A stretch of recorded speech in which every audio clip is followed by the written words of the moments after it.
ভাইরে ভাই, মেগাস্টার শাকিব খানের প্রিন্স মুভিতে চুক্তিবদ্ধ হলেন আমাদের অপু ভাই। আমরা সবাই জানি অপু ভাই কতটা দুর্দান্ত অভিনয় করে। উনি কিন্তু ব্যাপক অভিনেতা। তো উনি কিন্তু অলরেডি আমাদের যে মেগাস্টার শাকিব খানের প্রিন্স মুভি আছে সেখানে কিন্তু আসলে চুক্তিবদ্ধ হয়ে গেছে, যেখানে বলা হচ্ছে শাকিব খানের প্রিন্স ছবিতে চুক্তিবদ্ধ হলেন অভিনেতা রাশেদ মামুনুর অপু ভাই।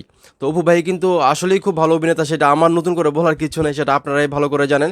আর প্রিন্স মুভি কিন্তু বিগ বাজেটের একটা মুভি হতে যাচ্ছে এবং অলরেডি 15-16 তারিখ কিন্তু আসলে ভারতে যেটা শুটিং শুরু হবে, বলা হইতেছে যে রামোজি ফিল্ম সিটিতে শুটিং করা হবে, যেটা বাংলাদেশের প্রথম ছবি। আমার যেটা মনে হয় যে রামোজি ফিল্ম সিটিতে শুটিং করা হবে। তো তার জন্য কিন্তু megastar Shakib Khan already preparation নিতেছেন।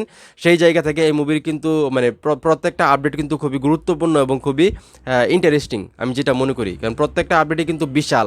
তো এখন এই মুহূর্তে যারা আমার এই ভিডিও দেখতেছেন, এই যে প্রিন্স মুভির সঙ্গে আমাদের যুক্ত হলো অপু ভাই, এই বিষয়টাকে আপনারা কতটা পজিটিভলি দেখতেছেন সেটা অবশ্যই কমেন্ট করে জানাবেন। আর ভিডিওটা ভালো লাগলে অবশ্যই শেয়ার করবেন।